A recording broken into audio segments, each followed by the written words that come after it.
pictures. Hot. I have to print you.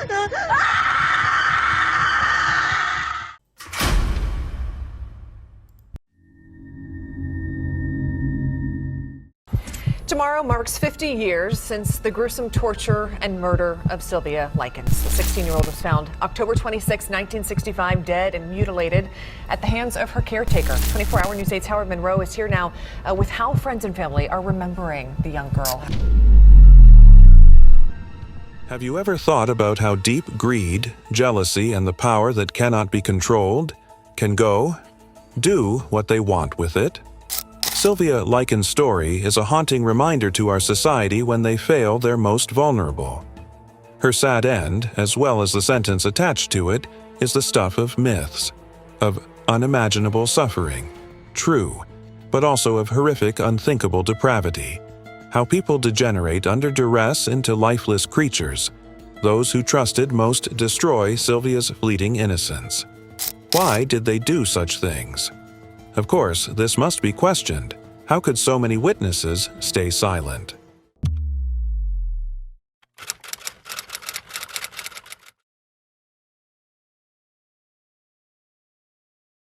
Gertrude Nadine Baniszewski was born September 19, 1928 in Indianapolis, Indiana, to Hugh Marcus Van Fossen Sr. and Molly Myrtle Oakley. She was born of English and Dutch descent, the third of 6 children of a working-class family. Gertrude's life was shaped early by her father's sudden death from a heart attack when she was just 11. By 16, Gertrude had dropped out of high school to marry John Stefan Baniszewski, an 18-year-old of Polish ancestry. Their marriage of 10 years included 4 children and endured before their first divorce. It was tumultuous, with John's typically violent temper. The marriage with Edward Guthrie rarely lasted only 3 months. After all, she remarried John, who sired 2 more children but divorced him again in 1963. Gertrude began a relationship with 20-year-old Dennis Lee Wright, another abuser, weeks after her 3rd divorce. That relationship gave birth to her 7th child, Dennis Lee Wright Jr., but ended when Wright deserted her soon after the boy's 1964 birth. By 1965, Gertrude was living alone in a small rental home with her 7 children. Her skin was frail, her build underweight and asthmatic, and she suffered from clinical depression, a lack of finances, and having to raise a child on her own. She made ends meet by receiving sporadic support from her first husband, cleaning and sewing. They prepared the way for a life of dysfunction and tragedy.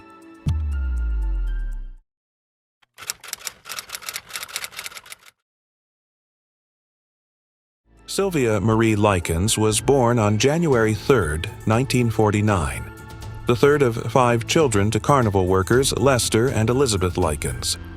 She grew up in a transient family, flanked by 2 sets of fraternal twins, older siblings Daniel and Diana, and younger siblings Benny and Jenny. Her younger sister, Jenny, suffered from polio, leaving her with a limp and requiring her to wear a steel leg brace. The Likens family faced financial struggles and instability, often moving as they worked at carnival stands across Indiana. While their sons traveled with them, Sylvia and Jenny were frequently left in the care of relatives, including their grandmother, to ensure their safety and schooling. Sylvia and Jenny Likens lived with their parents in Indianapolis by June 1965. It was already a precarious family life, and early July turned sharp when their mother was arrested for shoplifting. He wanted a temporary arrangement of his daughters with their father, Lester, planning to start the traveling road carnival on the East Coast. The chance connection came about when he met Gertrude Baniszewski, a mother of 2 girls, Paula and Stephanie, who Alexander and Sylvia recently befriended at Arsenal Technical High School. Lester wasn't Gertrude's first steed, and despite her single motherhood with 7 children, she assured him she'd look after Sylvia and Jenny as if they were her own.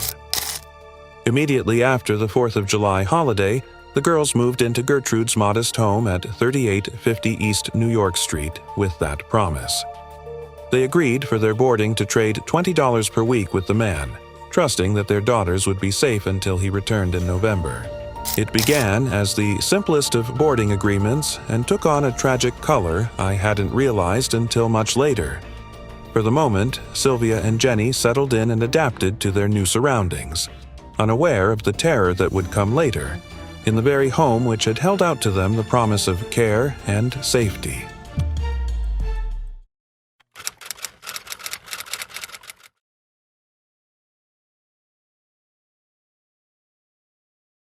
Payments were paid on time at first, but a few weeks later they started arriving only a day or two late. This angered Gertrude, who turned that anger towards the sisters. She would beat them, particularly Sylvia, with various implements, including a thick paddle. She would lash out with harsh words like, "Well, I took care of you two little bitches for a week for nothing." By mid-August, Gertrude's abuse began to target Sylvia more directly. The abuse seemed rooted in jealousy of Sylvia's youth, appearance, and the potential she saw in her.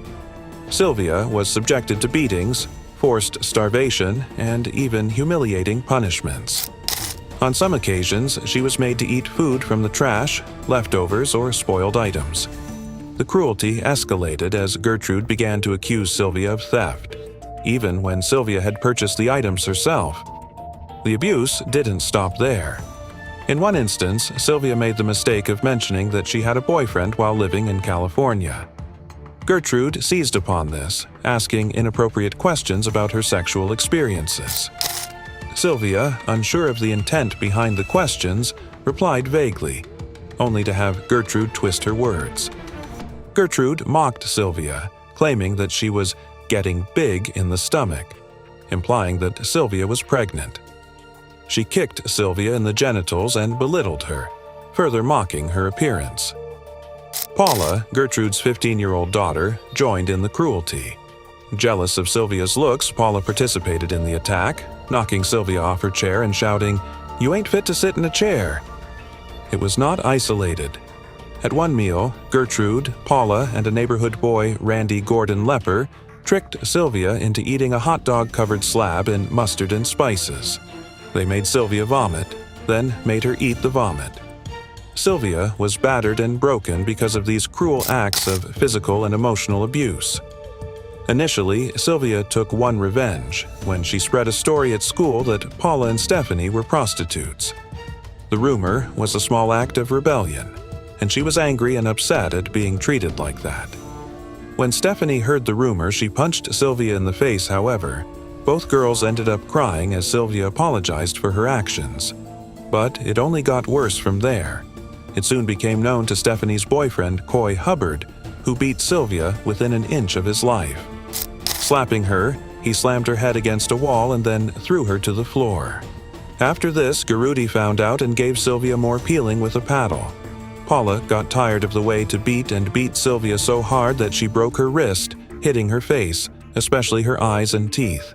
Sylvia's promiscuity and prostitution accusations continued, and at some point Gertrude would force her sister Jenny to beat her own sibling. The atmosphere of fear and violence that resulted was terrifying in the Baniszewski household, in which cruelty was routine. As neighborhood children, Coy Hubbard and his friends came to the house, it only got worse. They started to participate in torturing Sylvia, making violence part of a collective event that Gertrude had encouraged them to. She was taunted like a dummy, used for judo sessions and beatings, burning with lit cigarettes more than 100 times, and enduring injuries to her most private areas. The humiliation did not stop there. Sylvia was forced to strip naked in front of the children and commit acts of sexual humiliation, all for the entertainment of Gertrude and her accomplices. Gertrude claimed that this was meant to prove to Jenny what kind of a girl you are. Sylvia Likens was subjected to unimaginable torment and abuse at the hands of Gertrude Baniszewski and her children in the fall of 1965. After being confined to the family basement, Sylvia was regularly deprived of basic necessities such as food, water, and hygiene. The abuse escalated over time, with Sylvia being tied up, beaten, and forced to endure cruel punishments. She was often left naked, humiliated, and in a constant state of extreme malnutrition. Her incontinence became another excuse for further abuse, with Gertrude and her children using it as a means of punishment, sometimes forcing her to insert objects into her body as a form of degradation. One of the most horrific moments came when Gertrude, unable to bear her cruelty any longer, decided to carve the words, "I'm a prostitute and proud of it," into Sylvia's abdomen using a heated needle. Neighborhood children were even encouraged to look at Sylvia's mutilated body. On the day before her death, Sylvia predicted her fate, telling her sister, "Jenny, I know you don't want me to die, but I'm going to die. I can tell it." The next day, Sylvia had to pen a letter to her parents absolving a bunch of boys from her injuries out of an effort to cover up the abuse she had received. This would be the last of many lies in a life poisoned by pain, and Sylvia's pleas were either ignored or went unseen by Sylvia, as she was left to die in a lonely place with the same people who drove her to it.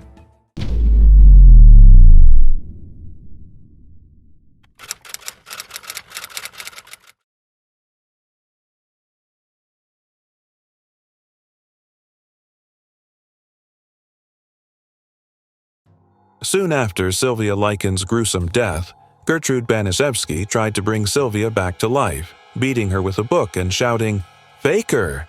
Faker!" in the desperate attempt to convince people that Sylvia was faking her death. But Gertrude panicked and told Richard Hobbs to call the police. When authorities arrived at her home around 6 p.m., to Sylvia's emaciated, severely beaten and mutilated body lying on a soiled mattress in her bedroom. She presented the police with the letter they claimed Sylvia had been forced to write, which was fake. Part of a story she claimed Sylvia penned herself to justify her injuries. Jenny, who had been coerced into repeating Gertrude's fabricated version of events, whispered to the officers, "You get me out of here, and I'll tell you everything." Jenny's statement led to the immediate arrest of Gertrude, Paula, Stephanie, John Jr., and several others involved in Sylvia's abuse. On October 29, 1965, 100 people attended Sylvia's funeral. Officiating was the Reverend Louis Gibson, who said that Sylvia had suffered deep suffering in her final days. In the aftermath of Sylvia's death, a grand jury indicted 5 individuals: John Baniszewski, his mother Gertrude, his sister Paula, and 2 neighborhood boys, Richard Hobbs and Coy Hubbard, for first-degree murder. Throughout the trial, it became clear that the abuse was not an isolated incident, but a collective effort of cruelty involving multiple people. The case of Sylvia Likens serves as a haunting reminder of the extreme consequences of neglect, cruelty, and indifference, forever etching her name in the history of American tragedy. If you want us to uncover more cases like this, please subscribe and comment to keep this journey going.